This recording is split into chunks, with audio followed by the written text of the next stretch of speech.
All right, so let me review again at the end last time what we agreed on a definition of a vertex.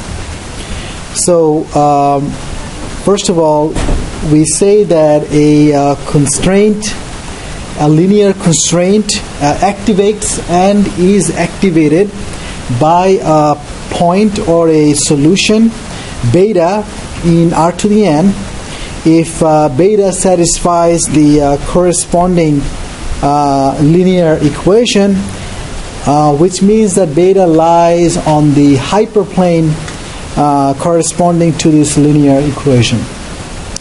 So once again, beta activates and is activated by a linear constraint if beta lies on the corresponding hyperplane. Okay? Is this definition clear to you? Beta, what do we mean when we say that a point activates or is activated by its equation? For example, if you look at the point 26, the point 26 activates the linear constraint 3x1 plus 2x2 less than or equal to 18. Why does it activate that constraint? Because if you plug in 2 for x1 and 6 for x2, the left-hand side is 18, which is equal to the right-hand side. So 2,6 activates the linear constraint. Same way, the point 111 activates the linear constraint x1 plus x2 plus x3 less than or equal to 3. Okay, so once again, a point activates a linear constraint. It simply means that the point lies on the corresponding hyperplane.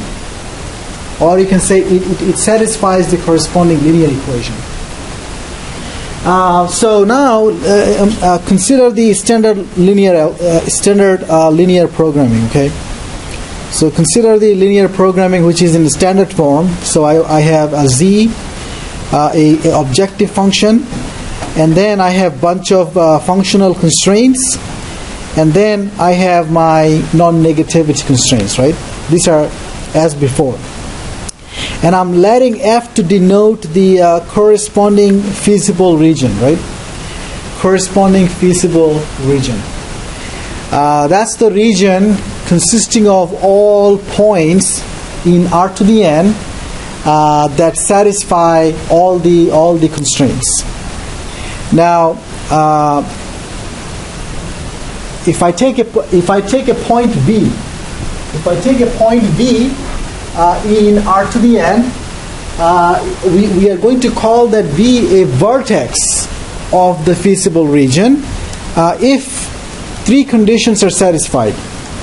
Number one, V has to be a feasible point, right? It cannot be an infeasible solution. Two, V must activate how many constraints? What did we decide last time? We said V must activate at least n constraints in R to the n in order for it to be a vertex. The third condition, which is a little bit subtle, but the rank of V activates more than n linear constraints, right? So it means that V satisfies all the linear equations, right? All the linear equations corresponding to the linear constraints, right? In other words, V lies at the intersection of the hyperplanes corresponding to those linear constraints. Which means that, but number 3 says V has to be the unique solution.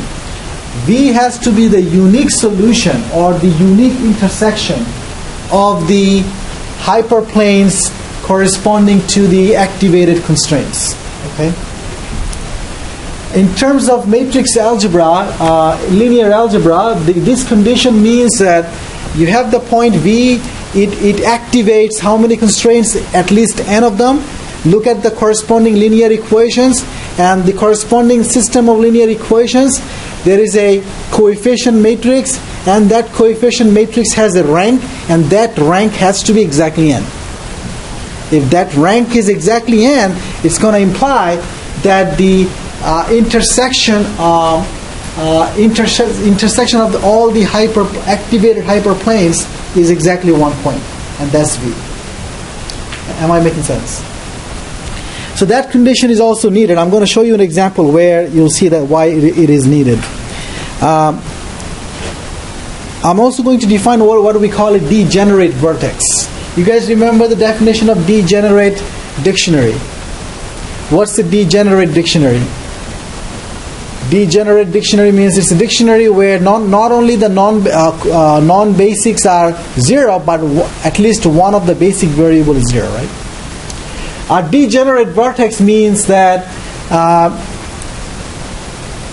it's a vertex that activates more than n constraints, right? If V activates exactly n constraints, right, then it's not a degenerate vertex. If V activates exactly n constraints, it's not a degenerate vertex. But if it activates more than n constraints, then it is a degenerate vertex. So what's the meaning of a degenerate vertex? It means something like this. You have, if you look at this region, right, the region bounded by how many planes here? How many faces or how many planes are here? 1, 2, 3, 4, 5, right? There are 5 faces here. And it's like a pyramid, right? And the point, if you look at this apex, this is in geometry called apex, right? This point is the intersection of 4 planes, right? It's not just 3 planes, right? It's the intersection of 4 planes. So, in order to determine this point, though, apex point, I only need 3 faces, though, right? If I take any 3 faces here, right, the top faces, then their intersection is uniquely determined by that point. You realize that? I don't need all 4 of them to get that point. So I have like an extra face there. Okay. So such a vertex will be called a degenerate vertex. Now, can you imagine a connection between degenerate vertex and a dictionary? Yeah, there is a connection. We will see that in a bit. Okay.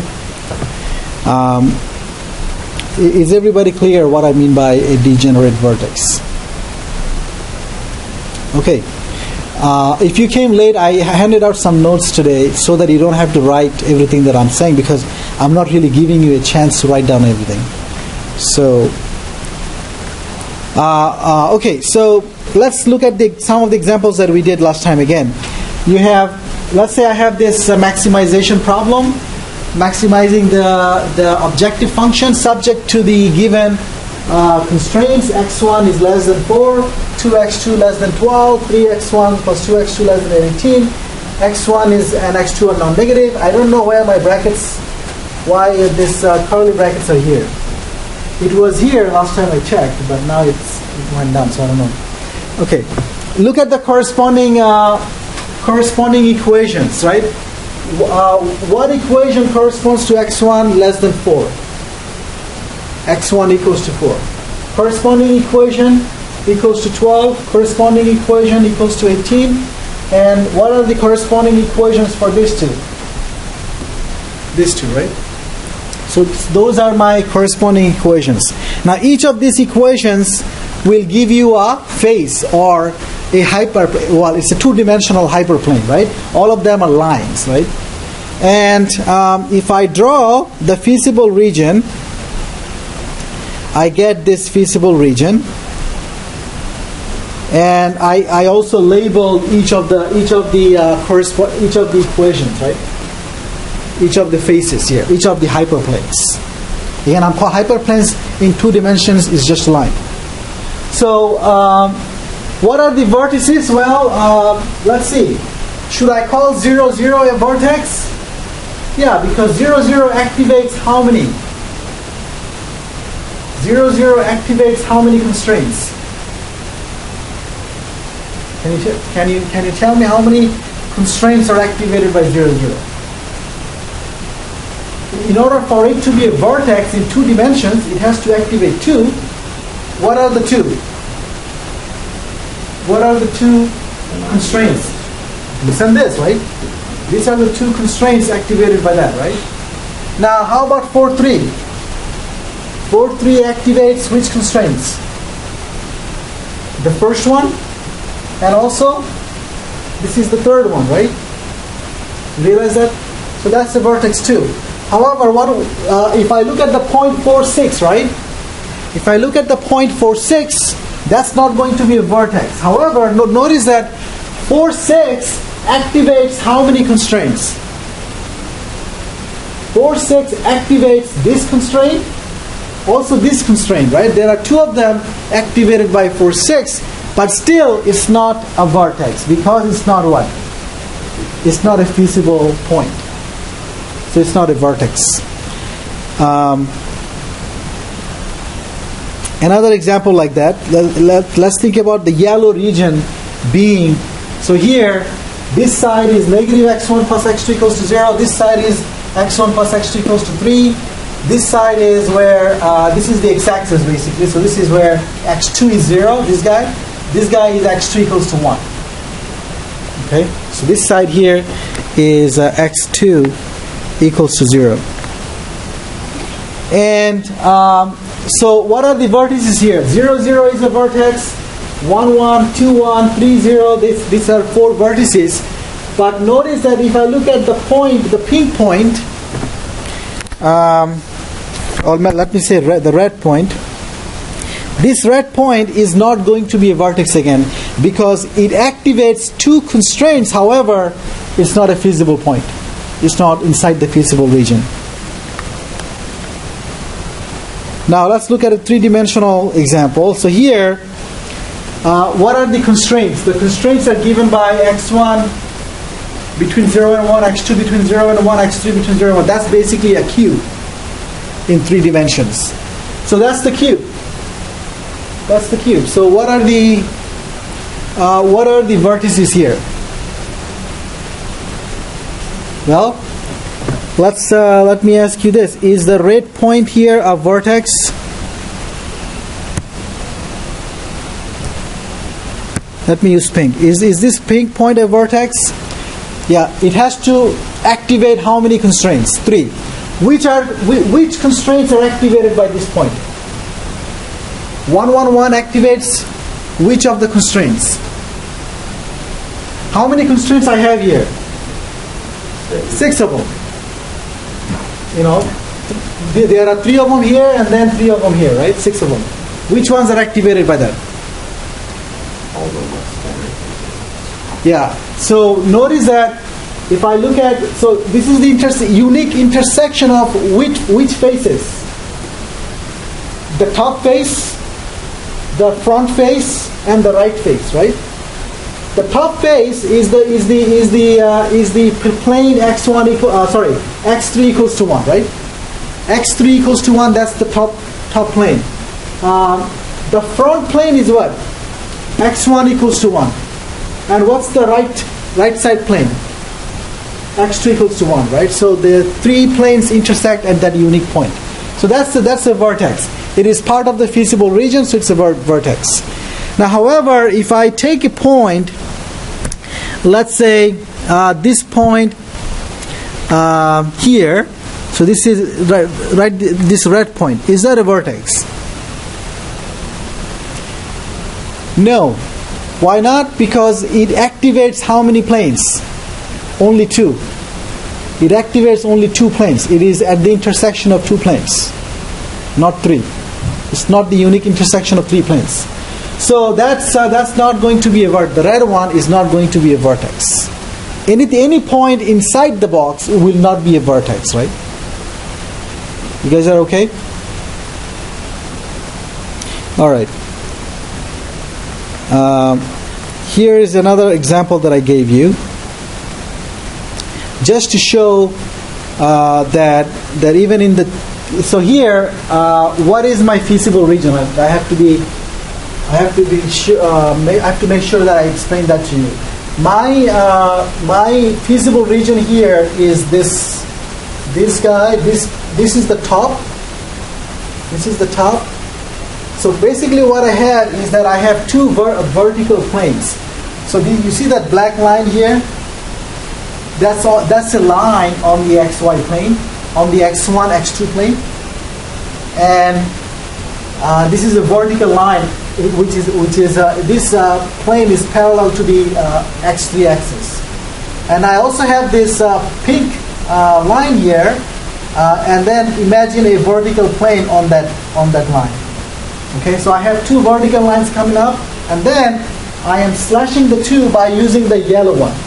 So the yellow plane, so you have two vertical lines going up, and then the yellow one is coming like this. Is that making sense? And so the object that I get, because of non-negativity constraints, I get this object here. Okay? You guys understand the feasible region. Now, notice that the yellow plane is going to intersect at the x3 axis at the red point. Now notice that the red point activates how many constraints? What constraints are activated by the red point? Obviously the yellow one. The graph of the yellow one contains the red point. What else? It is on the, so let me label, this is the x2, this is the x3 axis, this is the x1 axis. The red point is in the x2, x3 plane, right? What is the x2, x3 plane? x2, x3 plane, that's the graph of which equation? x1 equals to 0. x1 equals to 0 is the x2, x3 plane. And then it is also at the intersection of what? It is also on the plane x1, x3, which means that x2 is 0. So there are three constraints which are activated by that. However, it's not a vertex still. Why? Because it's not part of the feasible region. Is everybody okay with that?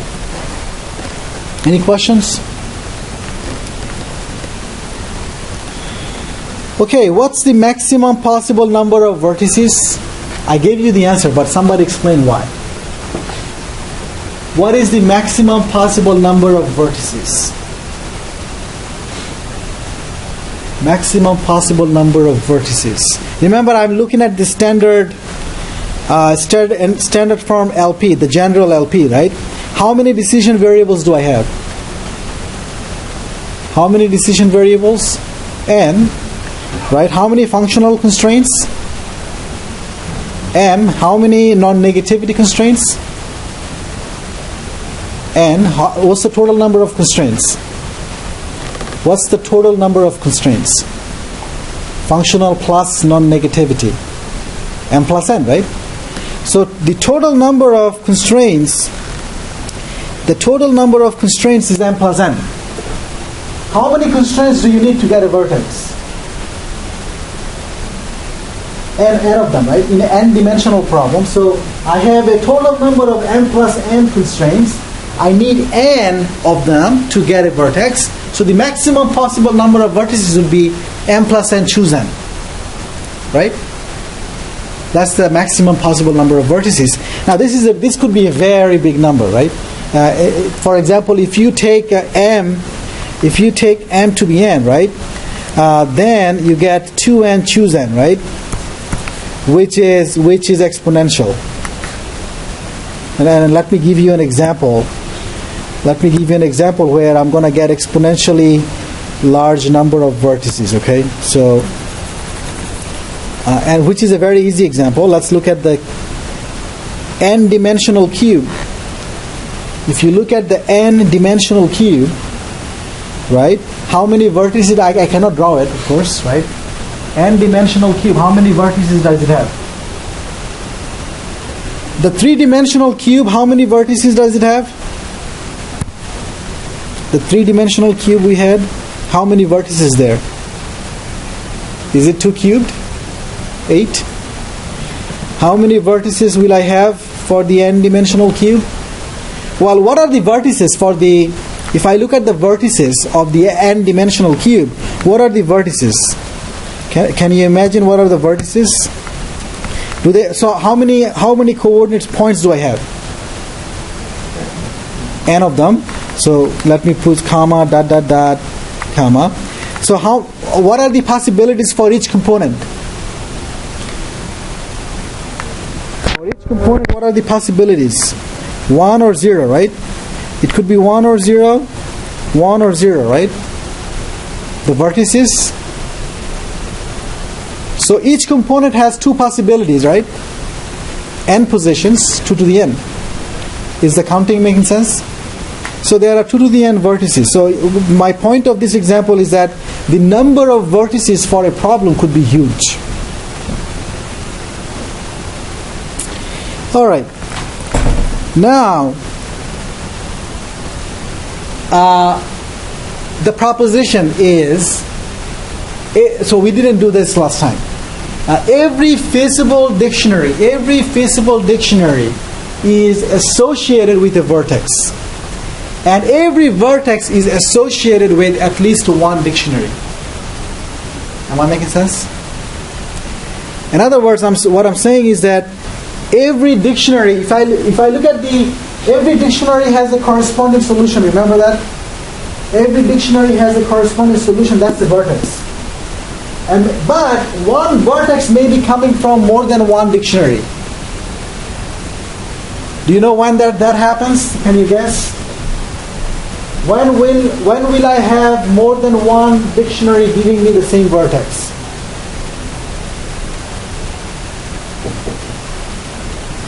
How can that happen? That can happen because B could be degenerate vertex. There might be more than n constraints that B activates, and because of that, you'll have degenerate dictionaries, all of them giving you the same vertex. Okay? Is everybody okay? Now, let me show you this first of all through an example why that's the case. Let's go back to this example again. You're maximizing objective function with these constraints. I look at the slack form. Slack variables are x3, x4, x5, and all the variables are non-negative. Let's write down a dictionary. I'm going to write down one dictionary, just one of the arbitrary dictionaries associated with this problem. So this is a dictionary. If you go back to the dictionary, when we talked about dictionaries, I gave you the same example. Now, one of the dictionaries is this. x3, x2, x5 is given by this, z is this. What is the associated solution for this dictionary? For this dictionary, the associated solution is given by what? Set non-basics to 0, right? So what are the non-basics? x1, x4. So x1 would be 0, x4 would be 0. And then you are going to solve for x3, x2, x5, right? What is x3? 4, x2 would be 6, x5 would be 6, right? Is everybody okay? That's how I can read off the solution, right? Now, is that a vertex? Well, before I say it's a vertex, I have to look at the value of x1 and the value of x2, right? Those are the original variables. I'm talking about the feasible region for the original problem. When I introduce slack variables, I am basically increasing the dimension of the problem. If I look at the feasible region with the slack and so on, then it will be a different picture. So I look at x1 and x2. Is x1, x2 the values that I have? Are they? Do they define a vertex? Well, if you go back to the picture that I gave you of this feasible region, yes, 0, 6 is a vertex, right? But let's see why 0, 6 is a vertex. Can I explain without looking at the picture why this is a vertex? Can someone tell me, how do I know that this solution x1 equals to 0, x2 equals to 6 is a vertex of the feasible region? Why is this a vertex of the feasible region? Can someone tell me that? Without drawing the picture. By using the definition of a vertex. Well, I have to then say that this solution must activate how many constraints? At least 2, right? Well, does it activate two constraints? Let's see. What are the constraints? Right there. When you say x1 is 0, right, it activates this constraint here, right? Also, notice that x4 is 0, right? x4 is 0. Look, all you have to do is look at the non-basic variables. Look at the non-basic variables. Both of them are 0. So when a non-basic variable is a decision variable, then the corresponding non-negativity constraint will be activated. When a non-basic is not a decision variable, it's a slack variable, then the associated functional constraint will be activated. So if x4 is 0, then this is activated, which is basically activating this guy. Am I making sense? So I know that this solution here activates two constraints. Once again, all you have to do is look at the non-basics, and then if a non-basic is a decision variable, then the associated non-negativity constraint will be activated. If a non-basic variable is a slack variable, then the associated functional constraint will be activated. So then I'm going to have how many? 2. I have 2 non-basics, so it's going to activate 2 constraints. Am I making sense? Here's my question. If I have a degenerate dictionary, how many constraints will be activated? So suppose that in my dictionary here, this 6 that I have here, this 6 is a 0. Right? If this 6 is a 0, then I would get a what? Degenerate dictionary, right? In that case, how many constraints will be activated? How many constraints will be activated in that case? Well, if x5 is 0, right, then the third functional constraint will also be activated. Am I making sense? Then the solution here is going to activate 3 constraints. In each case, you're going to get a degenerate vertex. Am I making sense? Degenerate vertices, they correspond to degenerate dictionaries. Okay.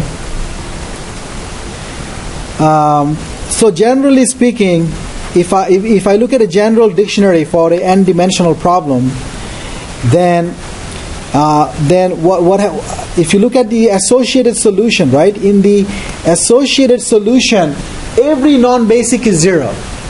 Every non-basic is 0. So if a non-basic is a decision variable, the associated solution will activate one of the non-negativity constraints. If a non-basic variable is a slack variable, the associated solution will activate one of the functional constraints, right? So because I have n non-basic variables, I'm going to have n activated constraints, right? So the associated solution will activate n constraints. Is that enough to say that it's a vertex? No, but we know that we have a feasible dictionary, so we know that the associated solution is feasible. How do I know that the rank is n? Well, let me just say that the very fact that you can write down the dictionary tells you that you have only one solution. You have a unique solution you have a unique intersection of the activated hyperplanes. The very fact that you can write down the dictionary. Let me not explain too much into that. Is everybody okay? So what was my proposition? The proposition was, I didn't write down the whole proof, just a sketch, that every feasible dictionary is associated with a vertex, and every vertex is associated with a dictionary. Any questions? Is everybody okay? Alright, so that's all I have to say about vertices. But now I want to go to the concept of adjacent vertices. So what do we mean by adjacent vertices? Adjacent vertices. Well, intuitively, let me ask you, in this picture, can you give me a pair of adjacent vertices? Can I say 0, 1 and 2, 0 are adjacent? Can I say 0, 1 and 2, 0 are adjacent? Is the point 0, 1 are the point 0, 1 and 2, 0 adjacent to each other?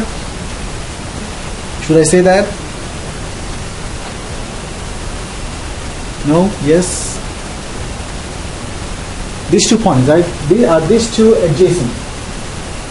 I'm just asking you to intuitively tell me. What does your intuition tell you? But you would say that 0 and these 2 guys are? So what's the difference between this pair and this pair? I'm sorry? Vertices or something else? I mean, these are vertices, right? These 3 are vertices. So what's the difference between this pair and this pair? You're saying there is something in between, right? There is they share a face, right? They share one of the hyperplanes, right? In 2 dimensions, in order to define a vertex, how many faces do you need? How many hyperplanes do you need? 2 of them, right? So each vertex satisfies 2 faces, right? Now you need 2 of them. 2 of them are adjacent if they share.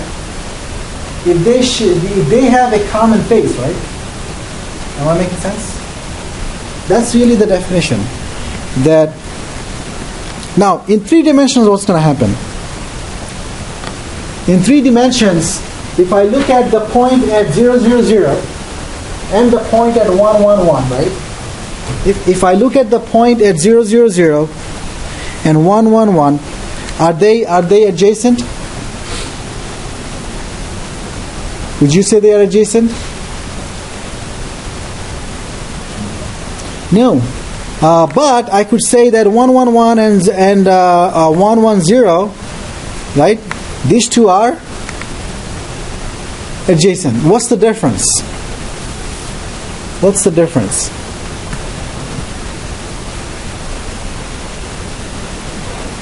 What's the difference? Also, notice that 1, 1, 1 is not adjacent to 0, 0, 1. Right? Adjacent means that 2 vertices are adjacent if they are connected, right?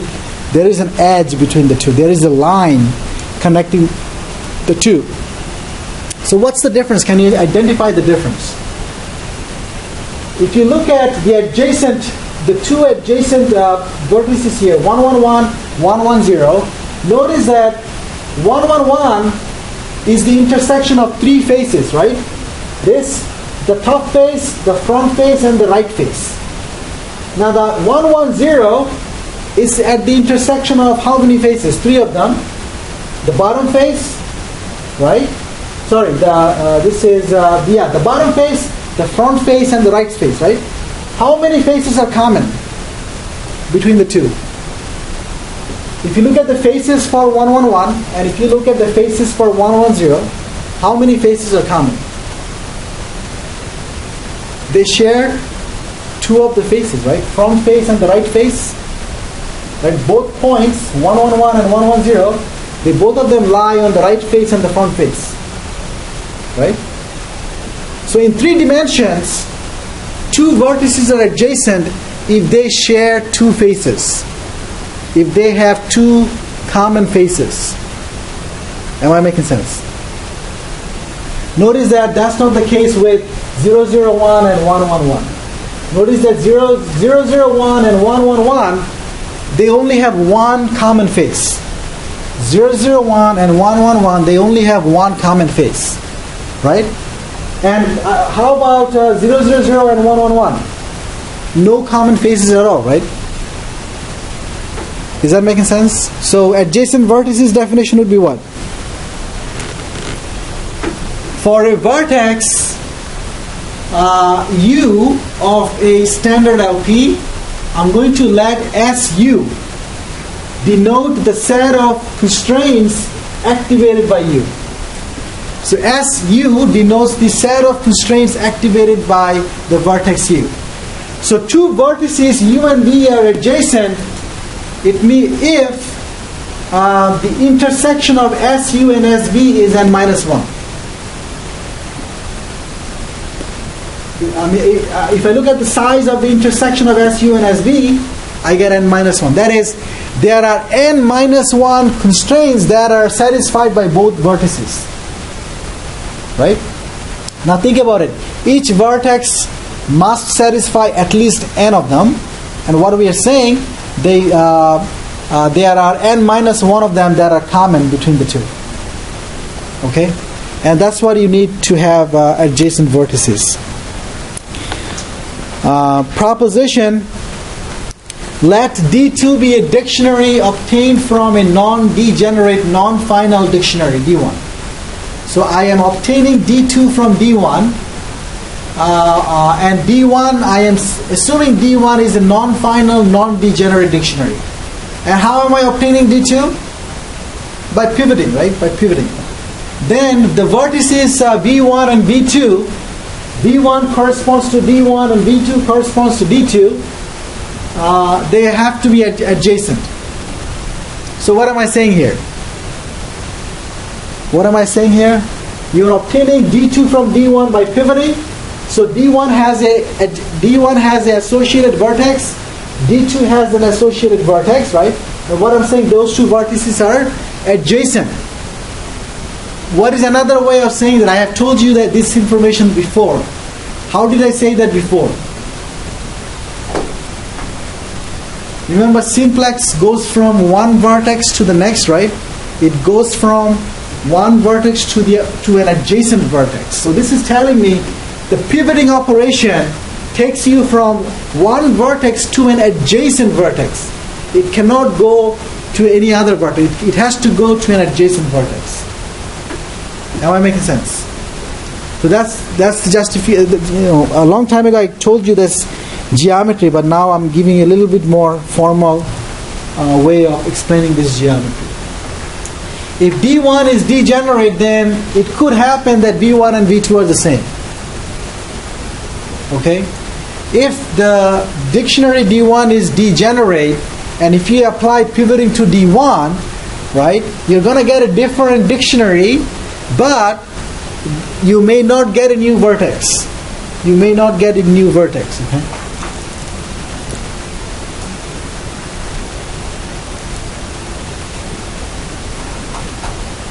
Okay, now can someone tell me, maybe I should hide this.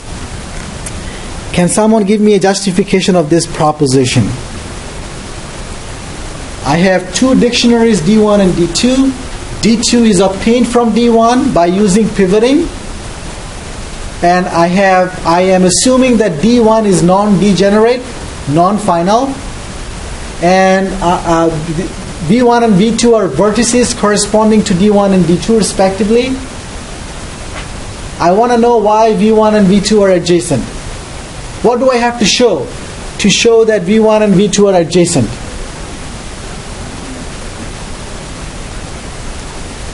Well, V1 is a vertex, so it means that V1 activates at least how many constraints? N of them. V2 is a vertex, so it activates N of them. But I have to show that they have N minus 1 constraints in common. Right? Both of them, there are N minus 1 constraints that are activated by both of them. That's what I want to show. Why is that true? Remember, which constraints are activated depends on what? Depends on the non-basics, right? If you look at the non-basics, all of them are 0. Because all of them are 0, each one of them activates a corresponding constraint. So if you look at the set of non-basic variables for D2, look at the set of non-basic variables for D1. What's the difference? If I look at the set of non-basic variables for D1, and if I look at the set of non-basic variables for D2, what's the difference? Are they the same? If they are different, in what way? If you have D1, you apply pivoting to get D2, what changes? In what way? Does the whole basis change or something? Just one. There's only one change, right? In D1, from D1, one of the non-basics goes into basic and one of the basic comes into non-basic, right? So that means D1 and D2, if you look at them, they have the same non-basic variables except for one. Well, that means n minus 1 of the non-basics are the same for both dictionaries. For both dictionaries, n minus 1 co-basic variables are the same. Well, if you look at the corresponding constraints for those variables, those constraints are activated by both vertices. And so they have to be adjacent. Am I making sense? Is everybody okay? All right. So that's the what I wanted to say on adjacent vertices. And let me now make just a quick remark on the rank requirement. Just to tell you why we need that rank requirement. Here I have a three-dimensional feasible region. My feasible region is highlighted here. What I want to say is that the back face here, that's the x2, x3 plane. So this is the vertical plane, right? And then the green plane that I have here, that's the tilted plane.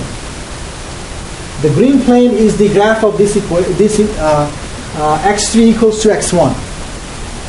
Okay? And so if I look at these constraints here, they give me this feasible region. Now notice what are the vertices. All the blue points are vertices, right? All the blue points are the vertices clearly. Each one of them activates how many constraints? 3 of them. Because if, for example, this blue point, right, it's on the green face, right? It's on this face here, the triangular face here, and also this is on the back face here, right? Now, how about the point 0, 1, 0? Is that a vertex? Should that be a vertex?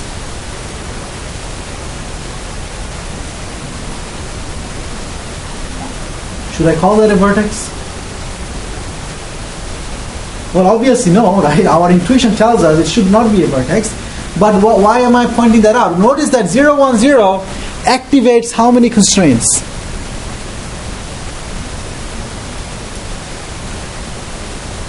Doesn't it activate 3 of them? The green one, the vertical one, x2, x3 plane, right? The green plane. And also what plane? x1, x2 plane. x1, x2 plane means x3 is 0, right? x2, x3 plane, that's x1 equals to 0. 2 of them. And also the green face, 3 of them.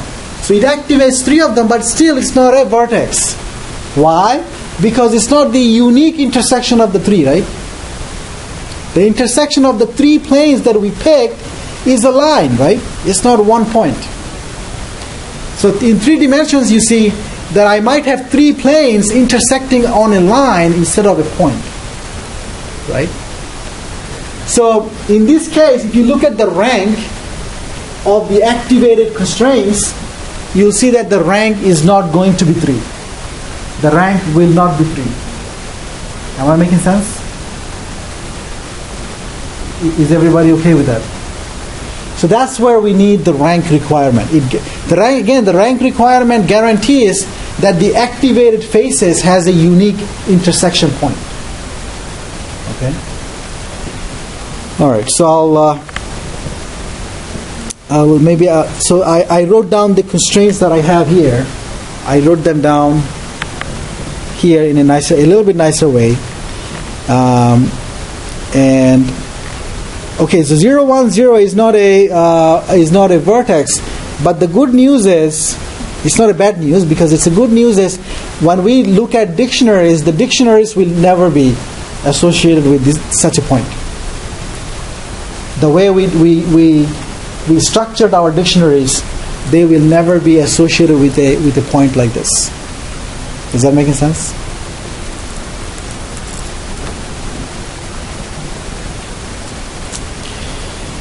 All right. I guess, yeah. Any questions so far? All right.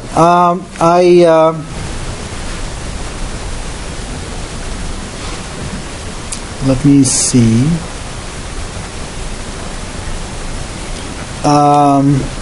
One of the things that I wanted to emphasize, we have been talking about the feasible region of the original problem, right? Now, you have to be careful. I have been assuming that our problem is in standard form. So here is the problem. Let's say I have a constraint like this. So I have a single constraint. I have a one-dimensional problem, let's say. I'm just picking something easy. So one-dimensional problem, one variable, and the constraint is x1 is less than 1. Maybe the objective function is maximize 2x1 squared minus 3x1, whatever that is. I don't care about the objective here. So in the one-dimensional problem, what's the feasible region? Everything on the left side of 1, right? Now, here x1 could be negative, right? So how do I convert this problem into a standard problem? What was our trick? Well, we replace x1 by x1 plus and x1 minus, right? Two variables, and then both of them would have to be non-negative. That's our trick. Now notice that now this problem that I have, what's the feasible region for that? The feasible region for that is this. Am I making sense? This is the original problem. This is the standard one after I converted it to standard form, right? Am I making sense? Okay, so this is when your variable could be negative and you are forcing that all the variables to be positive. So what I'm saying is that the way we convert everything to standard form and then we are talking about the dictionaries, we don't have to worry about the point like the 0, 1, 0. Okay? All right. Again, we didn't do detailed geometry of the simplex. There is a lot more that can be talked about, but I think probably this is enough for us in terms of geometry. On Friday, I'll be giving you another take-home exam, and this will be on geometry and some other stuff. Okay. Everybody has the handout? Okay.